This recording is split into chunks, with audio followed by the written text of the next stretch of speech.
Welcome to Sleepy Stories, the place where stories aren't meant to be finished. I'm Arthur, and tonight I'll be reading you a relaxing, sleepy story written by Pumby. We're about to drift through the gentle history of hot air balloons, those magnificent floating vessels that changed how humanity saw the world. Let your body sink deeper into comfort. Release the tension in your shoulders. Tonight's journey asks nothing of you except to simply listen and let go. The year is 1783. Paris hums with the usual rhythms of daily life, but something extraordinary is about to unfold in a quiet workshop. Two brothers, Joseph and Etienne Montgolfier, stand before a peculiar contraption made of silk and paper. They've been watching smoke rise from fires for months now, observing how it climbs effortlessly toward the sky. A simple question keeps them awake at night. What if we could capture that rising force? What if we could ride it? Their workshop smells of fabric and ambition. Scraps of material lie scattered across wooden tables. The brothers aren't scientists in the formal sense. They run a paper manufacturing business, their hands more familiar with pulp and fibres than mathematical equations.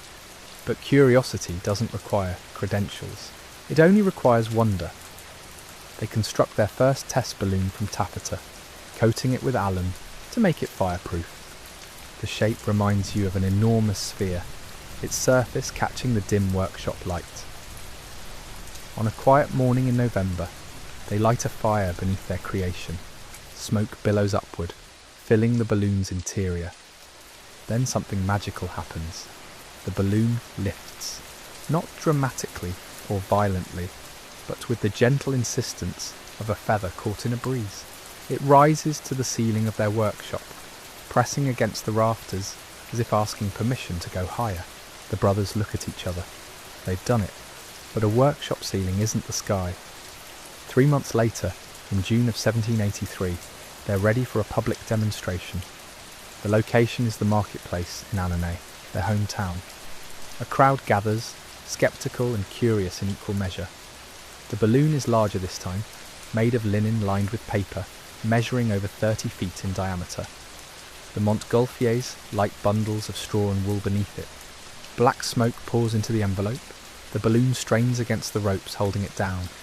Workers grip the tethers, leaning back with their full weight.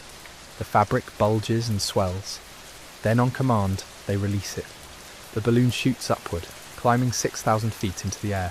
It stays aloft for 10 minutes, drifting more than a mile before finally descending into a field. The crowd erupts. Some cheer, others stand frozen in disbelief. They've just witnessed something that shouldn't be possible. Humans have created a vessel that defies gravity itself. News spreads across France like wildfire. King Louis XVI hears of this marvel and demands a demonstration at Versailles. The pressure is immense. The brothers must perform before royalty, before the scientific elite of Europe. Failure isn't an option, but there's a problem. No one knows if living creatures can survive at such heights. Will the air itself become poisonous? Will some unknown force strike down those who dare climb too high? They decide on a test. Before risking human life, they'll send animals. On September 19th, 1783, an audience of 130,000 people gathers at Versailles. The balloon is magnificent, decorated in blue and gold, bearing the royal seal, but the real stars are the passengers. A sheep named Montorsiel, which means climb to the sky, a duck, a rooster. The animals are loaded into a wicker basket, suspended beneath the balloon. The fire is lit, smoke fills the envelope. The balloon rises, carrying its bewildered passengers upward. It climbs to 1,500 feet, drifts for 8 minutes, then lands safely in a forest nearly 2 miles away. When handlers reach the basket, they find all 3 animals alive and well. The sheep is happily munching hay. The duck waddles about unconcerned. Only the rooster seems irritated, though that's likely because the sheep stepped on it during landing. The path is clear. Humans can fly. Just 2 months later, on November 21st, 1783, Pilâtre de Rosiers and François Laurent d'Arlande become the first human beings to fly. Their balloon, built by the Montgolfier brothers, is a masterpiece of blue and gold fabric, standing 75 feet tall. The basket is circular, with a fire pit in the centre. The men must feed the flames constantly during flight, keeping the air inside hot enough to maintain lift. They launch from the gardens of the Château de la Muette in western Paris. The ascent is smooth, almost dreamlike. The city spreads beneath them, growing smaller with each passing second. Rooftops become patterns. Streets transform into thin lines. People are mere dots looking upward. For the first time in human history, someone is seeing the world as birds do. The sensation is indescribable. De Rosier later writes about the profound silence at altitude, interrupted only by the crackling of their fire and the whisper of wind against fabric. They drift for 25 minutes, travelling nearly 6 miles across Paris. The flight path takes them over the Seine, above neighbourhoods where people pour into streets to witness this impossible sight. Some fall to their knees in prayer, others simply stand with mouths open, unable to process what their eyes report. 2 men are floating through the sky in a wicker basket. When they finally descend, landing safely on the Butte aux Cailles, they're greeted as heroes. But something more significant than fame has occurred. A boundary has been crossed. Humanity is no longer bound exclusively to Earth. The dream of flight, whispered about since ancient times, has finally materialised. What happens next changes everything. The world suddenly realises that distance itself might be conquered. If we can rise above the ground, what else becomes possible? Where else might we go? Welcome to Sleepy Stories, the place where stories aren't meant to be finished. I'm Arthur, and tonight I'll be reading you a relaxing, sleepy story written by Pumby. We're continuing our journey through the early days of human flight, when brave souls first lifted themselves from the earth and discovered what it meant to soar. Let yourself settle in, take a deep breath, and allow the story to wash over you as we explore this remarkable moment in history. The news spreads across Europe like wildfire. Within weeks, every scientific academy, every royal court, every ambitious inventor is obsessed with one question: how do we build our own balloon? The Montgolfier brothers have opened a door, and now everyone wants to step through it. But not everyone agrees on the method. The Montgolfiers use hot air, heating it with fire to create lift. It's elegant, simple, requiring nothing more than fuel and flame. Yet there's another approach emerging, championed by a physicist named Jacques Charles. He believes the future lies not in hot air, but in hydrogen gas. Hydrogen is revolutionary. Discovered just 17 years earlier, this invisible substance is 14 times lighter than air. Fill a balloon with hydrogen, and it rises without any need for fire. No flames to tend, no constant feeding of fuel, just pure, effortless lift. Charles becomes consumed with the idea, doomed with. On December 1st, 1783, just 10 days after the Montgolfier brothers' triumph, he launches his own balloon from the Tuileries garden in Paris. This one is different. The envelope is made of rubberized silk, sealed tight to contain the precious hydrogen within. There's no fire basket hanging beneath, just a simple gondola for passengers. Charles climbs aboard with a companion, Nicolas Robert. The balloon rises smoothly, climbing higher than any Montgolfier design ever managed. They ascend to 9,000 feet, nearly 2 miles above the earth. The cold at that altitude is severe, biting through their clothes. The air grows thin, breathing becomes laboured. But the view is transcendent. They can see for miles in every direction, the landscape spreading out like a painted map. After 2 hours aloft, they land safely in a field 27 miles from Paris. Robert climbs out, but Charles can't resist. He's intoxicated by the experience. He decides to ascend again, this time alone. Without Robert's weight, the balloon shoots upward at an alarming rate. Charles climbs to 10,000 feet in just 9 minutes. The sun, which had set at ground level, appears again above the horizon. He watches it set a second time in the same day. The experience moves him profoundly. Later, he declares he will never fly again. Nothing could match what he's just witnessed, and he keeps that promise. That single flight remains his only journey into the sky, but his hydrogen design becomes the standard. Throughout 1784, balloon mania grips Europe. Demonstrations occur in city after city: London, Vienna, Brussels, Milan. Each flight draws enormous crowds. Balloons appear on pottery and paintings, on wallpaper and ladies' fans. Composers write balloon symphonies. Fashion designers create balloon-inspired dresses with wide, rounded skirts. It's more than scientific curiosity, it's cultural obsession. People sense they're witnessing something fundamental shift in human capability. Yet with excitement comes danger. Pilatre de Rosier, one of the first human aeronauts, becomes restless with existing designs. Why choose between hot air and hydrogen? Why not combine them? He envisions a hybrid balloon, hydrogen above for lift, hot air below for control. Friends warn him, hydrogen is fantastically flammable. Putting an open flame beneath it seems suicidal. But de Rosier is confident. He's flown before, he understands balloons. On June 15th, 1785, he attempts to cross the English Channel using his hybrid design. 30 minutes into the flight, at 1,500 feet, witnesses on the ground see flames. The hydrogen ignites. The balloon becomes a fireball. De Rosier and his companion, Pierre Romain, plummet to earth. Both die instantly. They become aviation's first casualties. The tragedy casts a shadow over ballooning, but it doesn't stop progress. The military immediately recognises potential applications. If you can rise above a battlefield, you can see enemy positions, troop movements, artillery placements. The French established the world's first Air Force unit in 1794, the Compagnie d'Aérostiers. They deploy observation balloons during the Battle of Fleurus, providing commanders with intelligence that helps secure victory.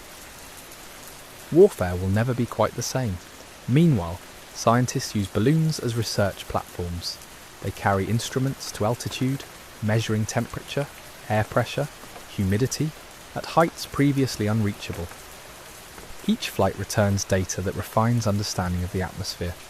In 1804, Joseph Gaylus ascends to 23,000 feet, setting a record that stands for half a century. At that altitude, he can barely breathe. His instruments frost over, but he collects air samples that prove the atmosphere's composition remains constant regardless of height. The dream continues evolving. Balloons cross the Alps, float over the Mediterranean, venture above the Arctic Circle. Each journey pushes boundaries, tests limits, expands what seems possible.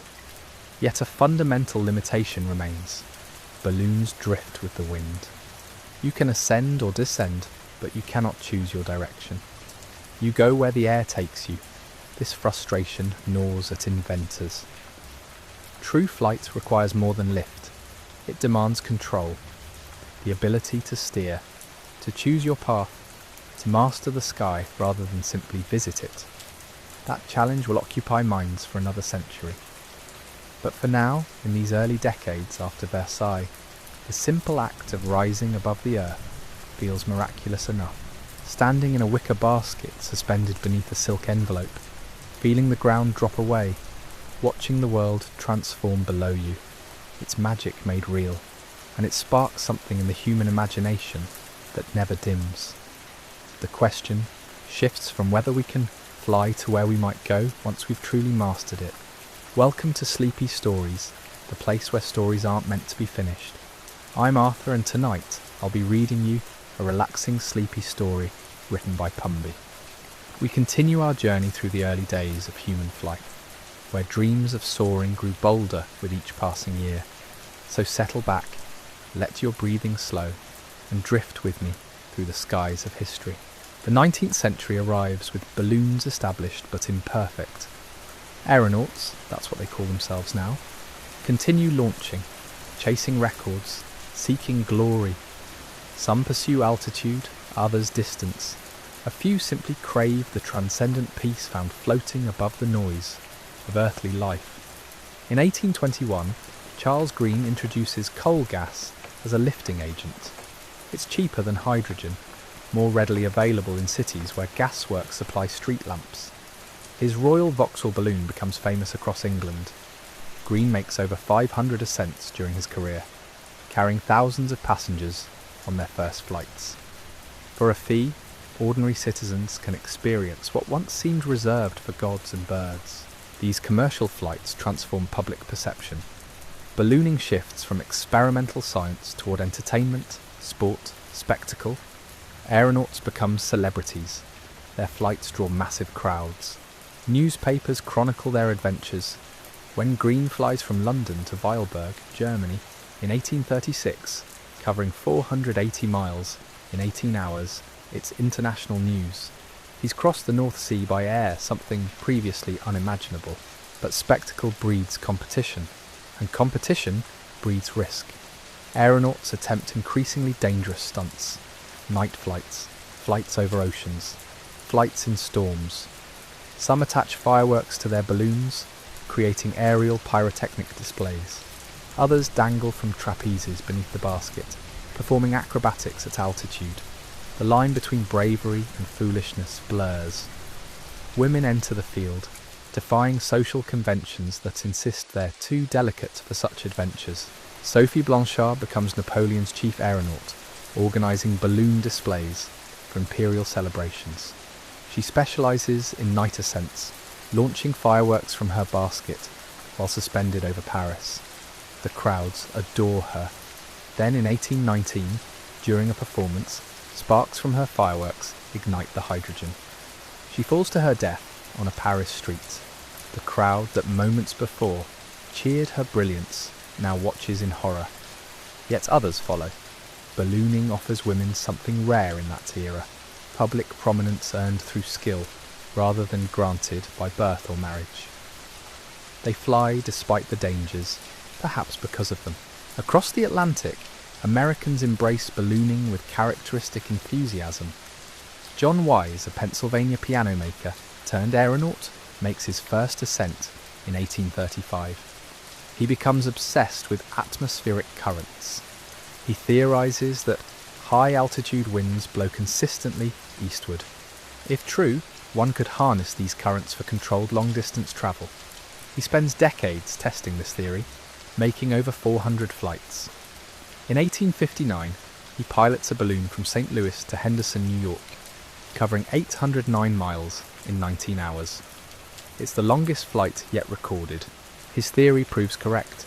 These high-altitude rivers of air, later called jet streams, do exist. Military interest intensifies. During the American Civil War, both Union and Confederate forces deploy observation balloons. Thaddeus Lowe convinces President Lincoln to establish the Union Army Balloon Corps. Lowe and his team conduct aerial reconnaissance throughout the war, telegraphing intelligence directly from the basket to commanders below. They direct artillery fire, spot troop movements, map enemy fortifications. The Confederates try shooting them down, but balloons fly above rifle range. It's asymmetric warfare, information dominance from the sky. The technology spreads globally. By the 1870s, most major militaries maintain balloon units. The Siege of Paris in 1870 provides a dramatic demonstration. Prussian forces surround the city, cutting all ground communications. The French respond by launching balloons over enemy lines, carrying mail, passengers, and homing pigeons that return with messages. 66 balloons escape Paris during the siege. Only 5 are captured.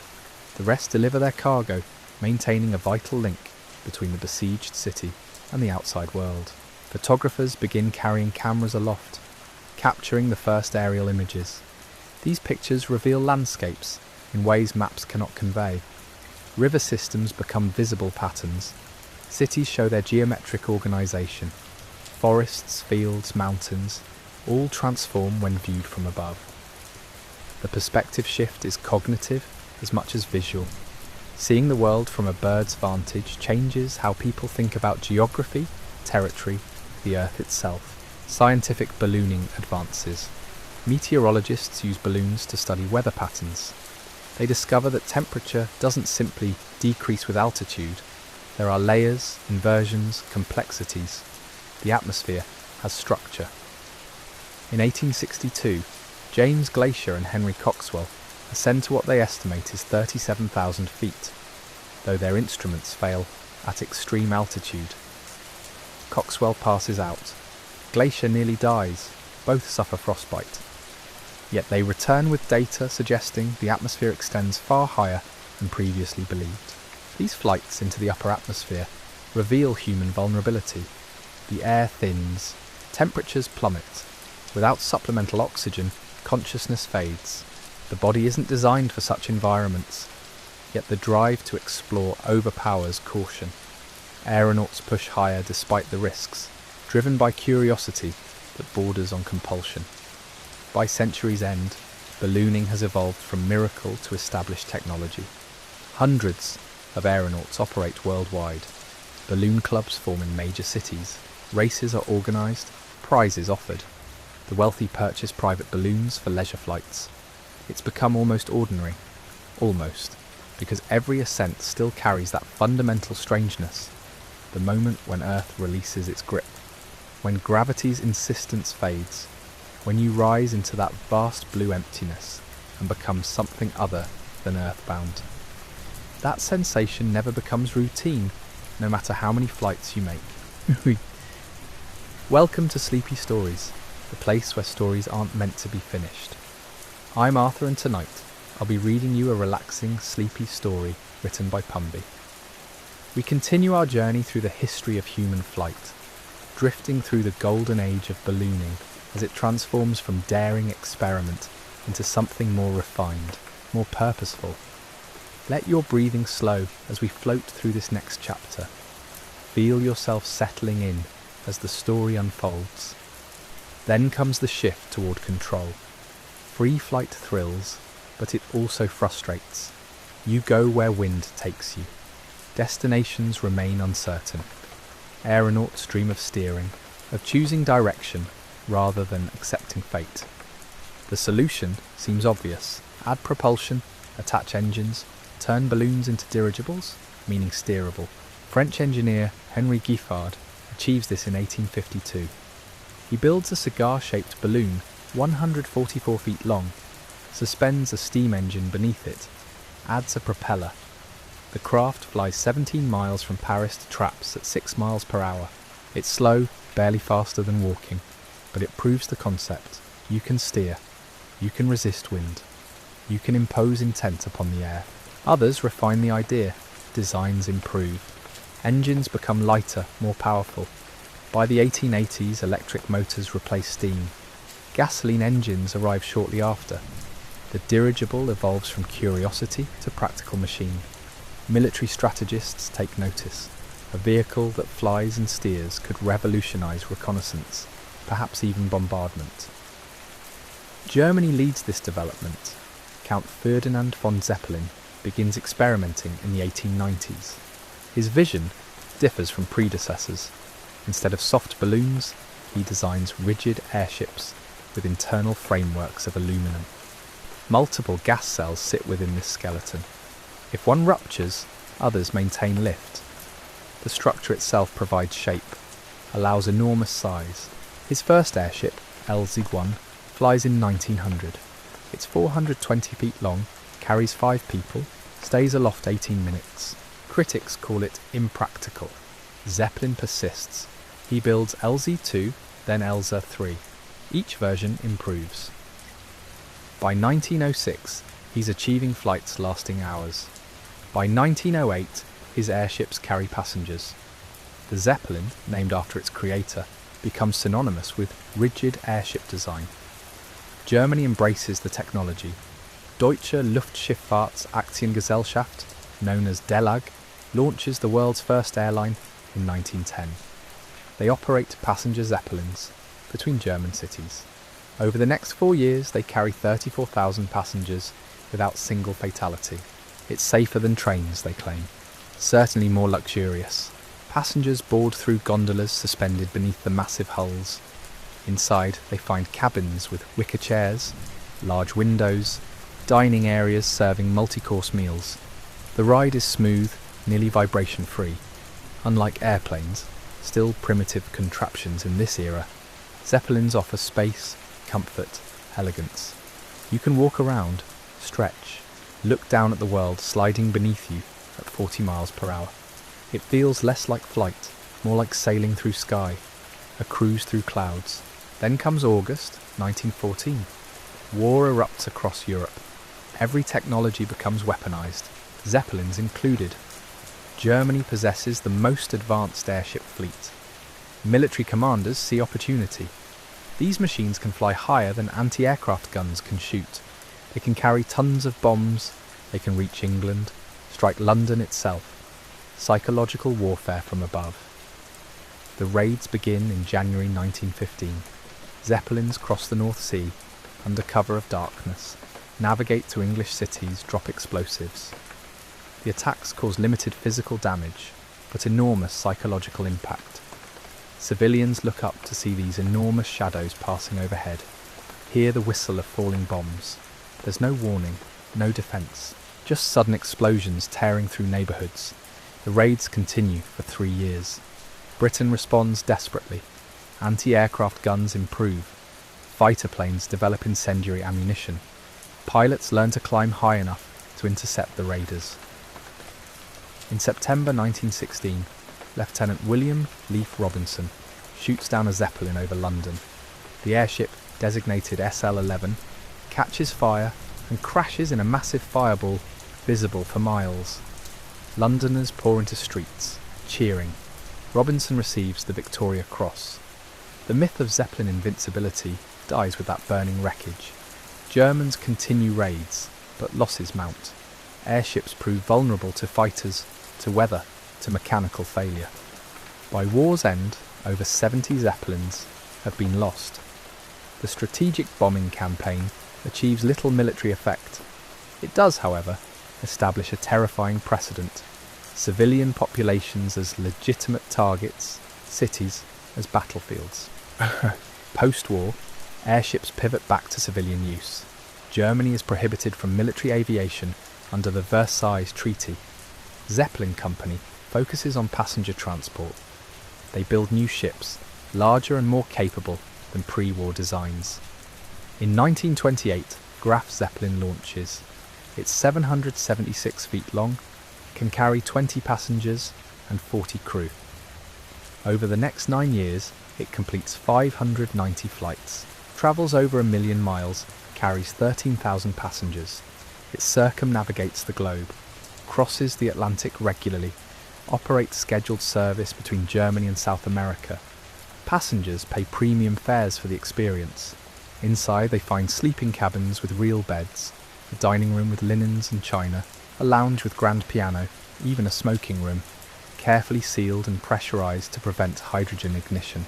The journey takes 3 days to cross the Atlantic, far longer than modern jets, but infinitely more gracious than ocean liners of the era. You dine on gourmet meals while watching sunset over the Atlantic.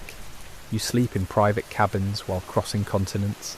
You experience flight not as ordeal, but as pleasure. This is aviation's luxury era, brief and beautiful. Other nations build their own airships. Britain launches R-100 and R-101. France operates Dixmude. United States Navy commissions USS Akron and USS Macon, using them as flying aircraft carriers. Yes, aircraft carriers, with fighter planes that launch and recover mid-flight. The technology reaches its apex. These are the largest flying machines ever built. Massive, majestic, and ultimately doomed. Welcome to Sleepy Stories, the place where stories aren't meant to be finished. I'm Arthur, and tonight I'll be reading you a relaxing, sleepy story written by Pumby. We're continuing our journey through the era of airships, those magnificent floating giants that once ruled the skies. Let your breathing slow, your muscles soften as we drift through this golden age of flight and witness its final chapter. The disasters come like dominoes falling. First, Britain's R-101 crashes in France during October 1930. killing 48 people, including the British Air Minister. Investigation reveals rushed construction, political pressure, overriding safety concerns, fundamental design flaws ignored. The British airship programme shuts down immediately. R-100, sister ship and arguably superior design, is deflated and scrapped despite never having an accident. One disaster ends an entire nation's airship ambitions. America continues, USS Akron enters service, performs naval exercises, demonstrates the flying aircraft carrier concept actually works. Then April 1933 arrives.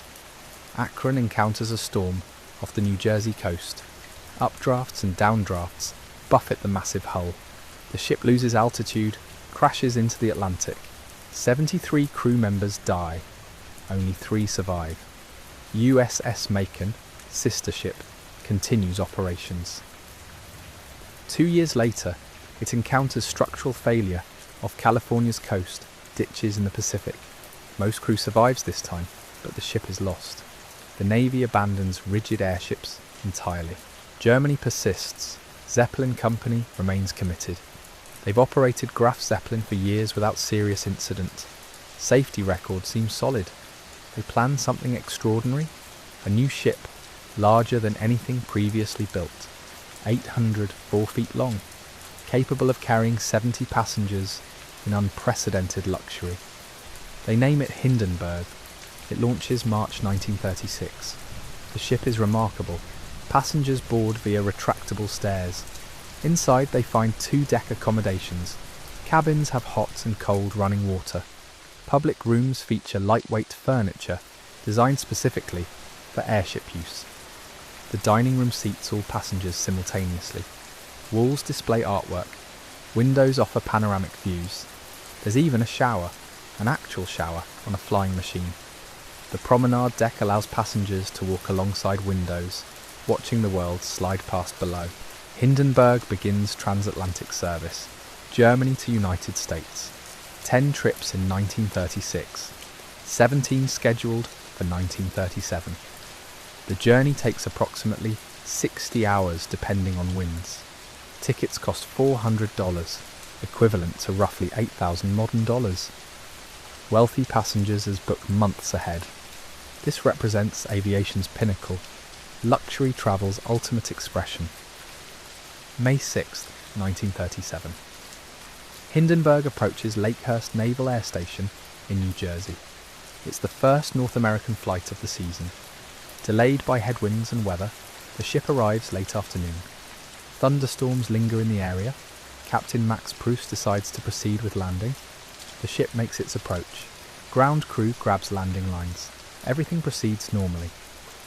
Then at 7:25 p.m, something ignites. Fire appears on the upper fin. Within seconds, flames engulf the entire stern. The hydrogen ignites, burns with terrifying speed. The tail drops, fire races forward. The entire ship becomes an inferno. 34 seconds. That's how long it takes for the largest aircraft ever built to completely destroy itself. 34 seconds from ignition to wreckage. People are still aboard. Passengers, crew. They jump from windows, fall from hatches, ride the collapsing structure down. Some survive the fall, run from burning wreckage. Others don't escape. When the fire finally extinguishes, 36 people are dead. 13 passengers, 22 crew, 1 ground worker. 62 survive, many with terrible burns. Herbert Morrison, a radio reporter, is recording the landing for delayed broadcast. His voice captures the horror. It's burst into flames. This is terrible. Oh my, get out of the way, please. It's burning, bursting into flames, and is falling. This is one of the worst catastrophes in the world. The flames are rising, 400 or 500 feet in the sky. Then perhaps the most famous words in broadcast history. Oh, the humanity. The cause remains debated. Official inquiry blames static discharge igniting leaking hydrogen. Other theories suggest sabotage, incendiary paint, electrical malfunction. We'll probably never know with certainty. What we do know, this single disaster ends the airship era. Not immediately. Graf Zeppelin continues operating briefly. Germany plans more ships, but public confidence evaporates. Hydrogen is recognised as fundamentally unsafe for passenger transport. Helium, the safe alternative, is controlled by the United States, which refuses to sell to Nazi Germany. Without helium, passenger airships become untenable. World War II arrives. Remaining airships are scrapped for materials. The hangars stand empty. Those enormous structures, built to house floating giants, now contain only air and echoes. The irony is cruel. Airships weren't particularly dangerous by aviation standards. More people died in airplane accidents during the same era. Hindenburg's survival rate, 62 of 98, exceeded most airplane crashes. But the visual spectacle, the dramatic footage, the symbolic destruction of humanity's largest flying machine, all broadcast and photographed and seared into public consciousness, created a narrative that facts couldn't overcome. The age of airships lasted roughly 40 years, from first flights to final disasters. A brief moment when humanity built cathedrals in the sky, when travel meant grace rather than speed, when engineering aspired to majesty. Those massive shapes no longer drift across horizons. The technology faded, replaced by faster, cheaper alternatives. But something was lost. Some quality of wonder. Some sense of journey as experience rather than inconvenience. The hangars remain, empty monuments to abandoned dreams. Inside those vast spaces you can still imagine the silver giants that once floated there, suspended between earth and sky, waiting to carry passengers into clouds. Perhaps that's what we remember most. Not the disasters, not the engineering failures, but those moments when passengers stood at promenade windows, watching continents drift beneath them, feeling the impossible gentleness of motion through sky. When travelling meant something beyond mere arrival, the dream hasn't entirely died. Small airships still exist. Advertising blimps hover over stadiums. Research vessels study remote regions. Enthusiasts propose modern designs using helium, carbon fibre, computer controls. Maybe someday they'll return in new forms. But those original giants, those silver leviathans that once crossed oceans with dining rooms and grand pianos, they belong to history now. A brief experiment in making flight beautiful rather than merely functional. On quiet evenings, if you look up at empty sky, you might imagine them still there.